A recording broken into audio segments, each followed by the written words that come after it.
Bonjour et bienvenue dans cette nouvelle vidéo Plagimo Formation. Aujourd'hui, nous allons aborder un thème essentiel de la vente en l'état futur d'achèvement, plus connu sous le nom de VFA. Le sujet du jour est le suivant: dépôt de garantie et restitution, les protections pour l'acquéreur. Ce thème est au cœur de la sécurisation des transactions immobilières.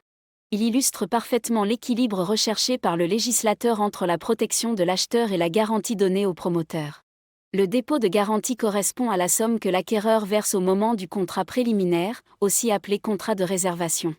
Ce document est conclu bien avant la signature de l'acte définitif, et il permet à l'acheteur de réserver un logement dans un programme immobilier. La loi encadre strictement ce versement. Dans la grande majorité des ventes de logements neufs, le montant du dépôt ne peut excéder 5% du prix de vente si la signature du contrat définitif intervient dans un délai inférieur à 1 an. Il est limité à 2% lorsque ce délai est compris entre 1 et 2 ans. Et au-delà de 2 ans, aucun dépôt ne peut être exigé. Cette règle vise à éviter que les promoteurs ne conservent des sommes trop importantes sans certitude que la vente définitive aura lieu. Le dépôt doit être consigné sur un compte spécial ouvert au nom de l'acquéreur, généralement chez un notaire, un avocat ou dans une banque agréée. Ainsi, le promoteur n'a pas la libre disposition de cette somme. Ce système de séquestre protège l'acquéreur contre tout risque de détournement ou d'utilisation anticipée des fonds. Il faut bien distinguer le dépôt de garantie, versé au stade du contrat de réservation, de l'acompte, qui intervient au moment de la signature de l'acte définitif. Le dépôt de garantie n'est pas un paiement du prix. Il constitue une preuve d'engagement.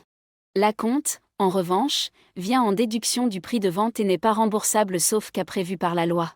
Cette distinction est essentielle car elle détermine les droits de restitution de l'acquéreur si le projet ne se concrétise pas. L'acquéreur bénéficie d'une protection renforcée. La loi prévoit que le dépôt de garantie doit être restitué dans plusieurs situations précises. Si le financement n'est pas obtenu, l'acquéreur récupère intégralement son dépôt. De même, si le contrat définitif n'est pas signé dans les délais prévus, le dépôt doit être restitué. Il en va de même lorsque le programme immobilier ne se réalise pas, ou si le prix de vente excède de plus de 5% le montant initialement convenu. Depuis plusieurs décennies, la jurisprudence rappelle avec constance que le promoteur ne peut conserver aucune somme si les conditions suspensives n'ont pas été levées. Autrement dit, si le prêt est refusé, ou si l'immeuble n'est pas construit, le dépôt doit revenir à l'acquéreur sans délai. Plusieurs décisions récentes ont même condamné des promoteurs pour résistance abusive à la restitution. La restitution du dépôt de garantie constitue donc un moment clé dans la relation contractuelle. Elle intervient dans les cas expressément prévus par le Code de la construction et de l'habitation. Si l'acquéreur n'obtient pas le prêt prévu, le dépôt doit lui être restitué sans frais ni pénalité. Cette disposition évite que les ménages soient piégés par un engagement irréalisable. Si le contrat définitif n'est pas signé dans les délais annoncés, la restitution est automatique. Le promoteur ne peut pas retenir la somme en invoquant des motifs liés à sa propre organisation ou à des retards administratifs qu'il aurait pu anticiper. Si le prix de vente augmente de plus de 5%, ou si les caractéristiques du logement changent de manière substantielle, l'acquéreur peut se rétracter et récupérer son dépôt. Enfin, si l'opération ne se réalise pas, le dépôt est restitué dans son intégralité. Dans toutes ces situations, le promoteur est tenu de restituer le dépôt dans un délai maximal de 3 mois. À défaut, il s'expose à des poursuites judiciaires. Le séquestre, qu'il soit notaire ou établissement bancaire, engage également sa responsabilité s'il tarde à reverser les fonds à l'acquéreur une fois les conditions légales réunies. En pratique, il agit comme un véritable tiers de confiance. Il détient les fonds jusqu'à ce qu'une des deux situations se produise, soit la signature de l'acte authentique, soit l'annulation du projet. Il doit alors restituer le dépôt au bénéficiaire légitime, sans pouvoir se retrancher derrière le promoteur. En cas de manquement, sa responsabilité civile professionnelle peut être engagée. Prenons quelques exemples concrets. Un couple signe un contrat de réservation pour un appartement en VFA. Il verse 5% du prix, soit 15 000 €, à titre de dépôt de garantie. Quelques semaines plus tard, leur banque refuse le prêt. La loi est claire, le dépôt doit leur être restitué immédiatement. Autre exemple. Un acquéreur signe un contrat de réservation pour une maison individuelle. Le contrat définitif devait être signé dans les 12 mois, mais au bout de 18 mois, le promoteur n'a toujours pas obtenu le permis de construire. L'acquéreur récupère alors son dépôt, car le délai n'a pas été respecté. Dernier exemple. Une société de promotion propose un appartement à 300 000 €. 6 mois plus tard, elle annonce que le prix est désormais de 320 000 €. Cette augmentation dépasse le seuil légal de 5%. L'acquéreur peut donc se désengager et récupérer son dépôt. Le dépôt de garantie demeure isolé et traçable sous contrôle du séquestre. Gage de sécurité pour l'acquéreur. Ce mécanisme évite les dérives observées avant la réforme de la VEFA, où certains promoteurs conservaient les sommes sans offrir de garantie solide. Parallèlement, le promoteur doit offrir une garantie financière d'achèvement ou une garantie de remboursement. La première garantit la bonne fin des travaux.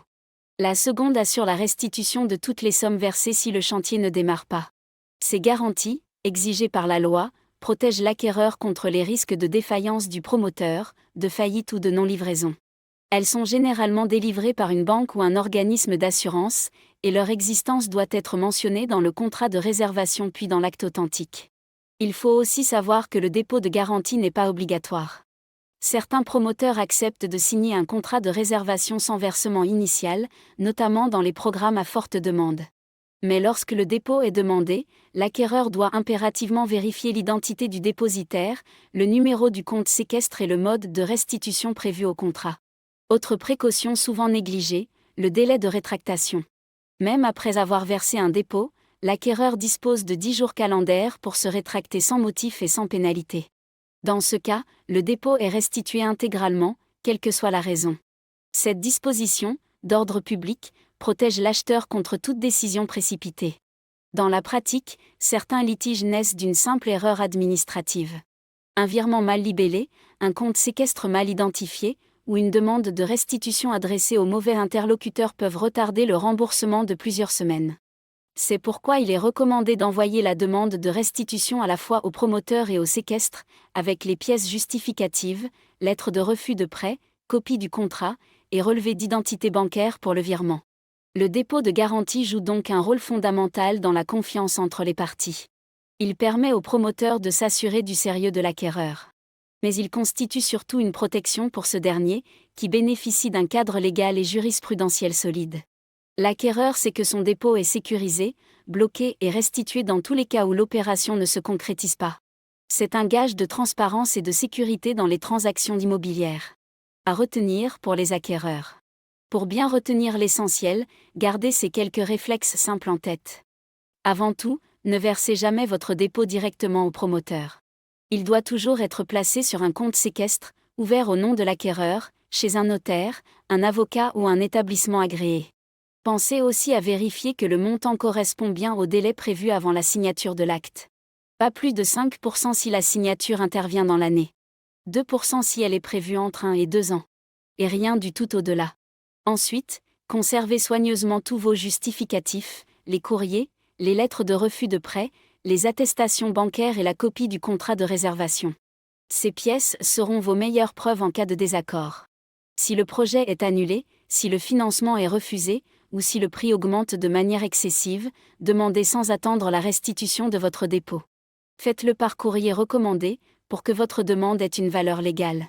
Et si le promoteur ou le séquestre tarde à vous rembourser, adressez une mise en demeure. Puis, en dernier recours, saisissez le juge compétent pour obtenir la restitution. Enfin, rappelez-vous que toutes ces règles sont d'ordre public. Elles sont prévues pour protéger les acquéreurs, et aucune clause contractuelle ne peut y déroger. Merci d'avoir suivi cette vidéo Plagimo Formation. N'oubliez pas de vous abonner à la chaîne pour continuer à suivre toute notre série consacrée à la VEFA. Et restez avec nous, car la prochaine vidéo portera sur un thème tout aussi crucial, les délais de livraison, les obligations et les sanctions.